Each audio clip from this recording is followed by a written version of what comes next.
Hər il may ayının 18-də Laçın rayonu Azərbaycanın başı pozuq silahlılarının pinti surəti geri çəkilməsi, mülki əhalinin öz yerini boşaltması və Çingizin tarıma çəkilmiş əsəb telləri üstünü təhvil olur. Laçındıq, qaranquşlaşdıq.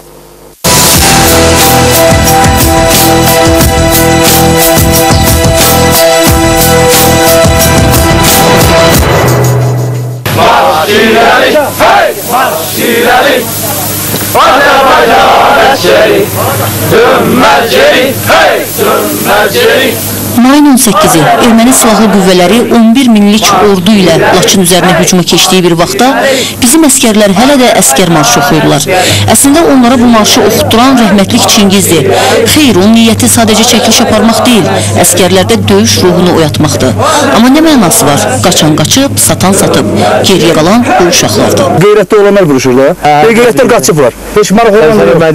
Səhər gün bizi, yox, mən səhər açığım deyirəm sənə. Səhər gün mən gələcək nəslin qabağını zəf verməm, mənim imkanım ki, ölürəm burada qalır. Sonradan Laçının müdafiəsinə cavabdehlər belə danışacaqlar ki, Ermənistanla sərhədə 5500 mina düzmüşdük və Ermənistan tərəfdən hücumun olacağına inanmırdıq. Əsas hücumun Dağlıq Qarabağ tərəfindən olacağı ehtimal edilirdi. Buna uyğun da ehtiyat tədbirləri görülmüşdü. Amma qüvvələrin Dağlıq Qarabağ istiqamətindən çıxarılıb başqa istiqamətə göndərilməsi xəyanət idi və bunu düşmən yox, öz müzünkülər etmişdi. Hər halda bunlar illər sonra danışılacaqdı. Hələlik danışılan başqa söhbətlərdir. Məsələn, Kəşfiyyat rəisi Vaqif Salmanov Şuşa-Qala dərəsi yolunda Laçından Şuşaya gedən yolun 8-9-cu kilometrliyində yerləşən körpünün partladılmasını öz üzərinə götürür. Bu işğalçı qüvvələrin Laçına girişinin qarşısını müəyyən qədər alacaq, əhalinin qalan hissəsi Laçından çıxarılacaqdır. Laçınla demək, Tursunun arasında bir dənə körpü var. Orada indi siz baxarsınız, o göstərir, rəhmətli Çingiz hamısını çəkibdi. Orada həmin o körpünü partlatmaya gedən bizim döyüşçü mayor Vaqif Salmanovdur, şəhiddir. Şəhidlər xiyabanında uyuyur.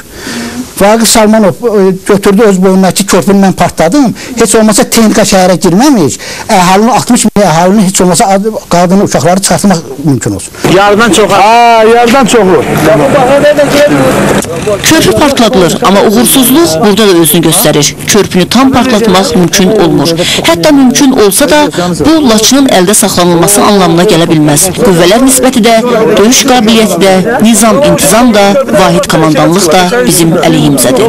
Təzə batalyonlar yaratmaq istəyirdilər. Hazır olanı dağıdıb təzəsini yaradırdılar. Bax, mənfi cəhətlərindən biri də bu. Həm də bir cəhəti ayın 11-də Daxili İşlər Nazirliyinin əmri ilə Laçın polis batalyonunun Laçın şəhərindən çıxardıb, Laçından hardasa 25-30 kilometr Qubadlı istiqamətində Fəracan su arası istiqamətini yolladılar. Nə səbəbə? Laçında qüvvələri zəiflətmək üçün.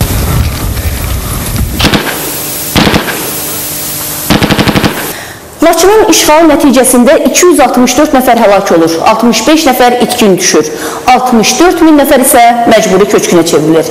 Əslində, bugün aktual olan məsələ həm də budur. Həmin bu 64 min nəfər məcburi köçkünə çevrilməyə bilərdimi? Bəyəm ermənilər 64 min nəfəri öldürməyə qadir idimi? Yəni, Laçınlılar Laçını tərk etməsəydi, əslində nə baş verərdi?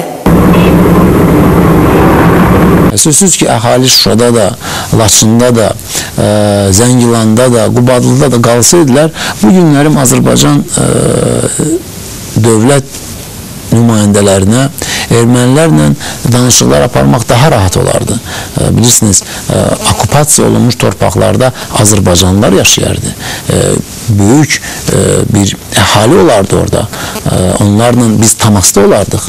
Bir növ partizan hərəkatı ola bilərdi. Amma bu Tadevosyanın vaxtında qurduğu tələyə çox təəssüf olsun ki, insanlar düşdü.